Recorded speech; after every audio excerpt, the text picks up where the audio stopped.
Friends, welcome back to my channel. Friends, ಇವತ್ತಿನ ವಿಡಿಯೋದಲ್ಲಿ ಅಡಿಕೆಗೆ ಮಳೆಗಾಲದಲ್ಲಿ ಕೊಳೆ ಬಾರದ ಹಾಗೆ ಹೇಗೆ ಔಷಧಿಯನ್ನು ಸಿಂಪರಣೆ ಮಾಡೋದು ಅನ್ನೋದನ್ನು ನಾನು ನಿಮಗೆ ತೋರಿಸ್ತಾ ಇದ್ದೀನಿ.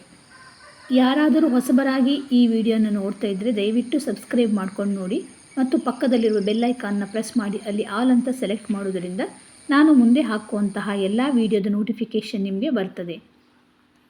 ಅಡಿಕೆ ಕೆಂಪಾಗಿ ಉದುರುವುದು ಹಾಗೂ ಹಸಿ ಅಡಿಕೆ ಉದುರಿ ಹೋಗುವುದು ಮಳೆಗಾಲದಲ್ಲಿ ಸಾಮಾನ್ಯವಾಗಿ ಅಡಿಕೆ ಮರಕ್ಕೆ ಕಂಡುಬರುವಂತಹ ಒಂದು ರೋಗ. ಇದಕ್ಕೆ ನಾವು ನಮ್ಮ ಮನೆಯಲ್ಲಿ ಯಾವ ಥರ ಔಷಧಿಯನ್ನು ಸಿಂಪರಣೆ ಮಾಡಿದ್ದೀವಿ, ಹಾಗೆ ಅದಕ್ಕೆ ಏನೆಲ್ಲ ಐಟಮ್ ಹಾಕಿದ್ದೀವಿ, ಅದನ್ನು ಹೇಗೆ ಮಿಕ್ಸ್ ಮಾಡಿಕೊಳ್ಳೋದು ಅನ್ನೋದು ಸಂಪೂರ್ಣವಾಗಿ ನಾನು ಈ ವಿಡಿಯೋದಲ್ಲಿ ನಿಮಗೆ ತೋರಿಸ್ತಾ ಇದ್ದೀನಿ. ವಿಡಿಯೋನ ಪೂರ್ತಿಯಾಗಿ ನೋಡಿದರೆ ನೀವು ಇದರ ಬಗ್ಗೆ ಕರೆಕ್ಟಾಗಿ ತಿಳ್ಕೊಳ್ಬಹುದು. ಈ ದ್ರಾವಣನ ಹೇಗೆ ಪ್ರಿಪೇರ್ ಮಾಡ್ಕೊಳ್ಳೋದು ಅಂತ ಈಗ ನೋಡುವ. ಈ ದ್ರಾವಣನ ಮಿಶ್ರಣ ಮಾಡಲಿಕ್ಕೆ 4 ಐಟಮ್ ಬೇಕಾಗ್ತದೆ. ಮೊದಲನೆಯದಾಗಿ ಮೈಲುತುತ್ತು, ಇದನ್ನು ಕಾಪರ್ ಸಲ್ಫೇಟ್ ಅಂತ ಕರೀತಾರೆ. ಇದು ವಿಷಕಾರಿಯಾದಂತಹ ಒಂದು ವಸ್ತು. ಪ್ಯಾಕೆಟಲ್ಲೇ ಅದರ ಬಗ್ಗೆ ಎಲ್ಲ ಬರೆದಿರ್ತಾರೆ ನೋಡಿ. ಸೊ ಇದನ್ನು ಯೂಸ್ ಮಾಡುವಾಗ ಸ್ವಲ್ಪ ಜಾಗ್ರತೆ ಮಾಡಬೇಕಾಗುತ್ತೆ. ಮಕ್ಕಳು ಇದನ್ನು ಮುಟ್ಟದ ಹಾಗೆ ನಾವು ನೋಡ್ಕೊಳ್ಬೇಕು. ಇದು 1 kg ಪ್ಯಾಕೆಟಲ್ಲಿ ಬರ್ತದೆ. ನಮಗೆ ಎಷ್ಟು ಬೇಕೋ ಅಷ್ಟನ್ನು ನಾವು ಯೂಸ್ ಮಾಡಿಕೊಳ್ಳುವಂಥದ್ದು. ನೆಕ್ಸ್ಟ್ ಇದಕ್ಕೆ ಬೇಕಾಗುವಂಥದ್ದು ಗಮ್.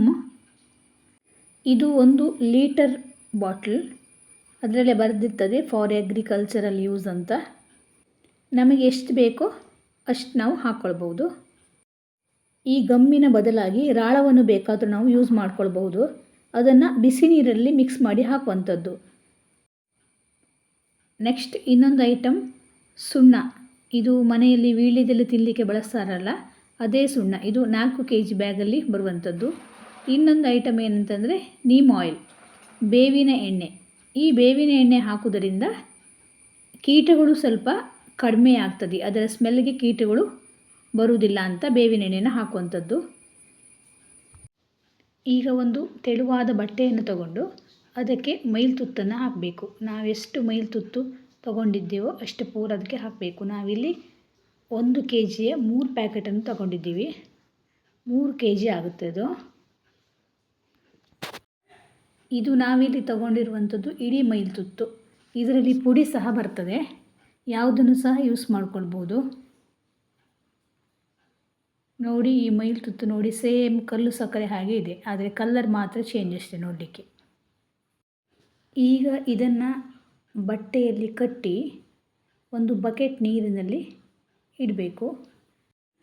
ಡೈರೆಕ್ಟಾಗಿ ಮೈಲ್ತುತ್ತನ್ನು ಬಕೆಟಲ್ಲಿ ಹಾಕ್ಕೊಳ್ಬಹುದು. ಹೀಗೆ ಇದನ್ನು ಬಟ್ಟೆಯಲ್ಲಿ ಕಟ್ಟಿ ನೀರಲ್ಲಿ ಇಟ್ಟಾಗ ಅದು ನಿಧಾನವಾಗಿ ಕರಗಿ ಹೋಗ್ತದೆ. ಹೀಗೆ ಕರಗಲಿಕ್ಕೆ ಸುಮಾರು 1.5 to 2 ಗಂಟೆ ಹೊತ್ತು ಬೇಕಾಗ್ತದೆ. ಈಗ ಸುಣ್ಣವನ್ನು ಬಿಸಿ ನೀರಲ್ಲಿ ಹಾಕಿ ಕರಗಿಸಿ ಇಟ್ಕೊಳ್ಬೇಕು. ನಾವಿಲ್ಲಿ ಚಿಪ್ಪೆ ಸುಣ್ಣನ ತಗೊಂಡಿದ್ದೀವಿ. ಸುಣ್ಣ ಪುಡಿ ಸುಣ್ಣನೂ ಸಿಗುತ್ತೆ, ಅದು ಸಹ ಆಗುತ್ತೆ. ಇದಕ್ಕೆ ಸರಿ ಕುದೀತಿರುವಂತಹ ಬಿಸಿ ನೀರನ್ನು ಹಾಕಬೇಕು. ಇದು ಬಿಸಿ ನೀರಲ್ಲಿ ಸರಿಯಾಗಿ ಕರಗಿ ಹೋಗಬೇಕು ಸುಣ್ಣ. ಪುಡಿ ಸುಣ್ಣ ಆದರೆ ಬೇಗ ಕರಗಿ ಹೋಗ್ತದೆ, ಚಿಪ್ಪೆ ಆದರೆ ಸ್ವಲ್ಪ ಲೇಟ್ ಆಗ್ತದೆ. ಮತ್ತು ಇದು ಕುದಿ ಬರುವಂತಹ ಟೈಮಲ್ಲಿ ಈ ನೀಮ್ ಆಯಿಲನ್ನು ಆ ಸುಣ್ಣದ ನೀರಿಗೆ ಮಿಕ್ಸ್ ಮಾಡಬೇಕು. 4 kg ಸುಣ್ಣಕ್ಕೆ 50 mlನಷ್ಟು ನೀಮ್ ಆಯಿಲನ್ನು ಹಾಕಿದರೆ ಸಾಕು. ಸ್ವಲ್ಪ ಹೆಚ್ಚು ಕಡಿಮೆ ಆದರೂ ಏನೂ ಪ್ರಾಬ್ಲಮ್ ಇಲ್ಲ. ಈ ಸುಣ್ಣ ಹೀಗೆ ಕುದಿಯುತ್ತಿರುವ ಟೈಮಲ್ಲಿ ಅದಕ್ಕೆ ಹತ್ತಿರವಾಗಿ ನಾವು ನಿಂತ್ಕೊಳ್ಬಾರ್ದು, ಸ್ವಲ್ಪ ದೂರದಲ್ಲಿ ನಿಂತ್ಕೊಳ್ಬೇಕು. ಯಾಕೆಂದರೆ ಈ ಸುಣ್ಣ ಕುದಿ ಬರುವಾಗ ಆ ಸುಣ್ಣದ ನೀರು ಏನಾದರೂ ನಮ್ಮ ಕಣ್ಣಿಗೆ ತಾಗಿದರೆ ಶಾಶ್ವತವಾಗಿ ನಮ್ಮ ಕಣ್ಣಿನ ದೃಷ್ಟಿಯೇ ಹೋಗುವಂತಹ ಸಾಧ್ಯತೆ ಇರ್ತದೆ. ಈಗ ಈ ಥರ ಕೋಲಲ್ಲಿ ಅದನ್ನು ಸರಿಯಾಗಿ ನಾವು ಮಿಕ್ಸ್ ಮಾಡಿಕೊಳ್ಬೇಕು. ಯಾಕೆಂದರೆ ಅಡಿಯಿಂದ ಏನಾದರೂ ಗಟ್ಟಿಯಾಗಿದ್ದರೆ ಅದು ಕರಗಿ ಹೋಗ್ತದೆ. ಇನ್ನು ಇದನ್ನು ನೀರಿನಲ್ಲಿ ಮಿಕ್ಸ್ ಮಾಡೋದು ಹೇಗೆ ಅಂತ ನೋಡುವ. ಈಗ ನೋಡಿ, ಮೈಲ್ತುತ್ತು ಫುಲ್ಲು ಕರಗಿ ನೀರಾಗಿದೆ ಬಕೆಟಲ್ಲಿ. ಮತ್ತು ಸುಣ್ಣ ಸಹ ತಣ್ಣಗಾಗಿದೆ. ಬಿಸಿ ಸುಣ್ಣವನ್ನು ಹಾಕಲಿಕ್ಕಿಲ್ಲ, ಸುಣ್ಣ ಸ್ವಲ್ಪ ತಣ್ಣಗಾದ ಮೇಲೆ ಹಾಕಲಿಕ್ಕೆ. ಇದು ಒಂದು 200 ಲೀಟರ್ ನೀರಿರುವಂತಹ ಒಂದು ಡ್ರಮ್. 200 ಲೀಟರ್ ನೀರಿಗೆ 4 kg ಸುಣ್ಣ ಹಾಗೂ 3 kg ಮೈಲ್ತುತ್ತು ಮತ್ತು 1/4 ಲೀಟರ್ ಆಗುವಷ್ಟು ಗಮ್. ಈ ಥರ ಅಳತೆಯಲ್ಲಿ ಇದನ್ನು ಮಿಕ್ಸ್ ಮಾಡಿಕೊಳ್ಬೇಕು. ಕಡಿಮೆ ಮಳೆ ಬರುವಂತಹ ಪ್ರದೇಶದಲ್ಲಿ ಆಗಿದ್ದರೆ 2 kg ಮೈಲು ತುತ್ತಿಗೆ 3 kg ಸುಣ್ಣ ಮಿಕ್ಸ್ ಮಾಡಿದರೆ ಸಾಕಾಗ್ತದೆ. ನಮ್ಮ ಕಡೆ ತುಂಬ ಮಳೆ ಬರುವುದರಿಂದ ನಾವು 3 kg ಮೈಲು ತುತ್ತಿಗೆ 4 kg ಸುಣ್ಣವನ್ನು ಹಾಕಿ ಮಿಕ್ಸ್ ಮಾಡ್ಕೊಳ್ತೀವಿ. ಸುಣ್ಣ ಮತ್ತು ಮೈಲು ತುತ್ತನ್ನು ನೀರಿಗೆ ಹಾಕಿ ಅದು ಚೆನ್ನಾಗಿ ಮಿಕ್ಸ್ ಆದಮೇಲೆ ಈ ಗಮ್ಮನ್ನು ಹಾಕಬೇಕು. 1/4 ಲೀಟರ್ ಆಗುವಷ್ಟು ಗಮ್ ಹಾಕಿದರೆ ಸಾಕು.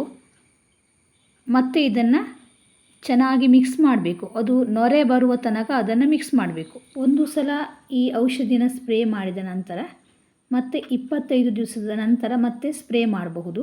ತುಂಬ ಜಾಸ್ತಿ ಮಳೆ ಇದ್ದರೆ 4 ದಿವಸ ಬೇಗ ಸಹ ಮಾಡ್ಬೋದು. ಮಳೆ ಕಡಿಮೆ ಇತ್ತು, ಬಿಸಿಲೇ ಜಾಸ್ತಿ ಇತ್ತು ಅನ್ನೋದಾದರೆ 4 ದಿನ ಸಹ ಲೇಟ್ ಮಾಡ್ಬೋದು. ಈಗ ಅದು ಸಂಪೂರ್ಣವಾಗಿ ಮಿಕ್ಸ್ ಆಗಿದೆ ನೋಡಿ. ಈಗ ಎಲ್ಲ ರೆಡಿ ಆಗಿದೆ. ಇನ್ನು ಸ್ಪ್ರೇ ಮಾಡಲಿಕ್ಕೆ ಸ್ಟಾರ್ಟ್ ಮಾಡಬಹುದು.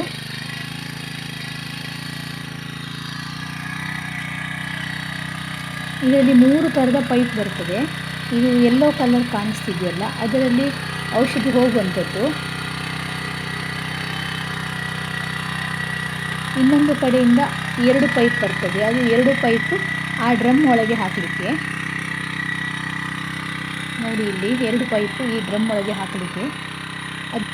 ಇದರಲ್ಲಿ ಈ ದಪ್ಪ ಪೈಪಿನಲ್ಲಿ ಔಷಧಿ ಹೋಗುವಂಥದ್ದು.